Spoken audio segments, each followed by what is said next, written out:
Si tu aimes le gaming, n'hésite pas à rejoindre ma chaîne Twitch, le lien dans la description. Salut les amis, j'espère que vous allez bien. On se retrouve pour parler de Boruto avec le chapitre 62, notamment concernant le personnage de Sarada et de son avenir dans l'œuvre de Boruto. Mais juste avant, si vous souhaitez avoir accès à toute l'actualité de l'œuvre Boruto, que ce soit le manga papier ou l'animé, n'hésitez pas à rejoindre mon serveur Discord Manga News. Vous pourrez parler avec ma communauté tout en participant à différents concours manga pour remporter des lots comme des figurines derrière moi ou des tomes manga au choix. Pour ceux qui souhaitent me soutenir, n'hésitez pas à liker, de vous abonner, ça ne coûte rien, et surtout n'oubliez pas de donner votre avis en commentaire par rapport aux différents propos que je vais tenir dans cette vidéo. Commençons par le premier sujet, Sarada, qui est la moins développée par rapport à Boruto et Mitsuki. Si on regarde dans le manga, Mitsuki a eu le droit à son petit arc, notamment sur son power-up et ses origines liées à Orochimaru.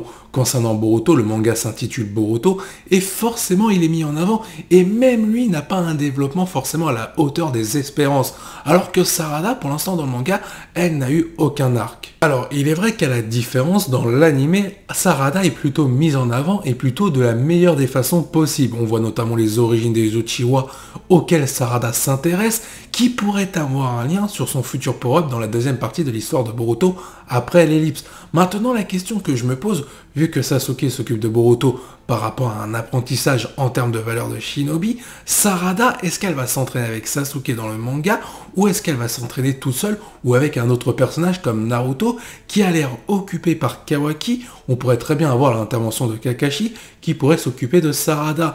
Mais moi je me pose vraiment des questions. Si Sarada s'intéresse au clan Uchiwa, celui qui peut répondre à ces questions, c'est forcément Sasuke. Au vu des derniers chapitres et le temps qui reste avant l'ellipse, il va falloir développer la relation entre Boruto et Sasuke de façon intensive afin qu'il y ait une cohérence par rapport au chapitre 1 où Boruto porte les vêtements et les valeurs de Sasuke. Sauf que ça veut dire que Sarada, par rapport à sa relation avec son père, ça risque d'être délaissé. Après, il existe plusieurs scénarios où Sarada pourrait aussi s'entraîner avec Sasuke, tout comme Boruto. Ça permettrait de faire évoluer la relation entre Sarada et Boruto concernant leurs objectifs personnels. Boruto qui veut devenir le Hokage de l'ombre, de Sarada qui elle veut devenir la vraie Hokage après Naruto, alors certainement qu'il y aura Konohamaru au passage juste avant, mais il est vrai qu'il n'est pas impossible qu'on fasse un trio d'évolution. Ce serait très intéressant de voir pour la première fois un sensei entraîner deux personnages qui sont les protagonistes de l'œuvre. Et comme je l'ai dit précédemment, on se rapproche de l'ellipse. Si jamais Sasuke devait mourir par rapport à ce qu'on voit dans le chapitre 1 avec Boruto qui porte ses vêtements, ça voudrait dire que Sarada a été délaissée, à moins qu'elle ait assisté à la mort de Sasuke, et avant de mourir, Sasuke a donné des explications sur le clan Uchiwa, notamment en rapport avec Itachi, ce qui pourrait permettre l'évolution de Sarada concernant sa puissance et ses pupilles, et notamment sur sa vision du monde shinobi. Maintenant, on va faire un constat qui est assez ironique, mais surtout que peu de personnes arrivent à comprendre. Si on regarde bien, de base, les personnages de la nouvelle équipe 7,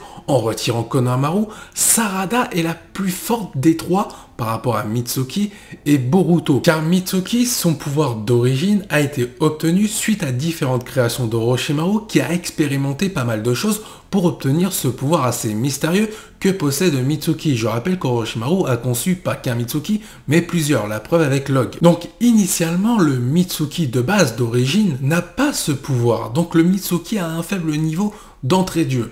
Concernant Boruto, c'est un peu la même situation. Alors certes, il a beaucoup plus de valeur et d'avantages de son côté. Il a le chakra des Uzumaki, celui des Hyuga, mais si on regarde dans le manga et dans l'anime, si on retire le Jogan et le Kama, il ne lui reste que ses origines.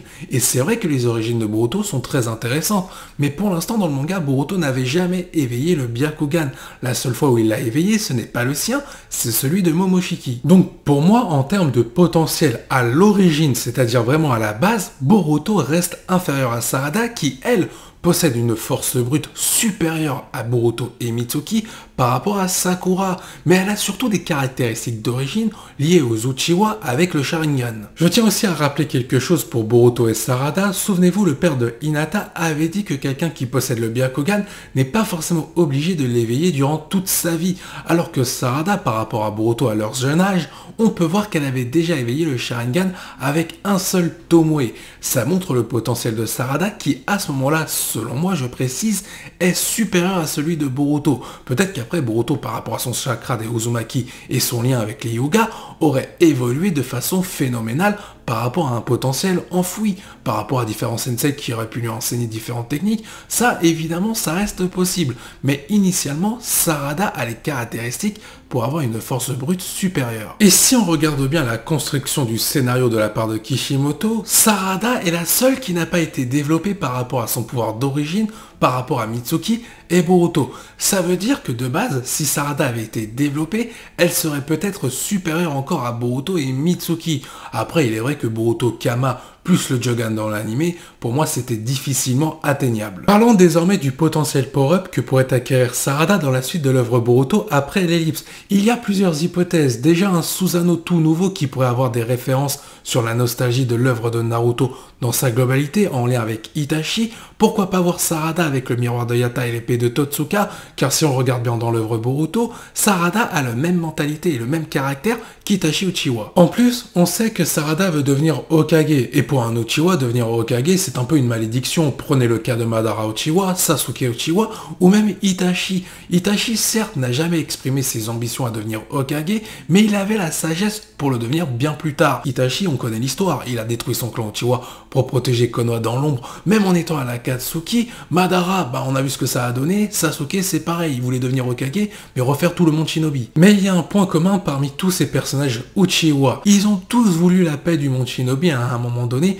mais de la mauvaise manière. Sarada, elle, a vécu dans une vision de Shinobi plutôt dans la paix. Et en ayant Sasuke en tant que père, peut-être qu'elle aura des réponses sur l'ancien temps des Shinobi avec des mentalités qui étaient totalement mauvaises par rapport à leurs actions, mais dans la forme qui était bonne. Et là, Sarada va peut-être avoir une vision totalement changée en voyant Sasuke peut-être mourir ou tout simplement lui révéler des informations sur le clan Uchiwa en lien avec Itachi. Ça permettrait peut-être à Sarada de développer sa puissance naturelle liée à ses origines. Et ça pourrait être très intéressant de nous faire ça, un peu le même schéma qu'avait suivi Naruto par rapport à Kyuubi et son père Minato. On va retrouver ça pour Sarada Uchiwa. De plus, il y a une référence assez troublante pour le personnage de Sarada. Elle souffre d'une vision plutôt troublée en lien avec ses pupilles. Ça fait écho directement à la maladie des yeux d'Itachi Uchiwa. Pour moi, je pense que Sarada aura un pouvoir avec les Sharingan qui auront une forme totalement différente et qui seront les plus puissants que le clan Uchiwa ait connu.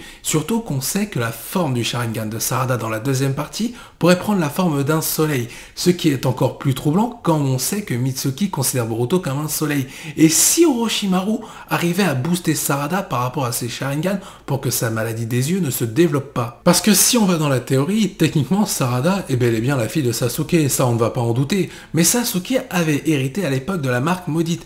Il n'est pas impossible que son ADN ait été modifié légèrement et que ça ait suffi pour que Sarada puisse hériter de quelques gènes qui peuvent influencer son Sharingan. De plus, on l'a vu dans l'anime et je l'ai expliqué en début de vidéo, Sarada s'intéresse à son clan et aux origines du clan Uchiwa. Et forcément, si elle s'intéresse à Sasuke par rapport à son passé, elle va tomber sur Orochimaru. Et ce qui est encore plus troublant quand on fait pas mal de liens, mais Orochimaru il est lié à tous les personnages de l'équipe 7. Boruto par rapport à Garaga en lien avec Sasuke, mais aussi en lien avec Orochimaru. Mitsuki, c'est son fils, donc forcément il est lié aux expériences d'Orochimaru, et Sarada par rapport aux lunettes de Karin, mais surtout par rapport à son père qui était lié à Orochimaru. Et n'oublions pas aussi les fameuses expériences des Shin Uchiwa qui ont été à la base créées par Orochimaru avec des Sharingan.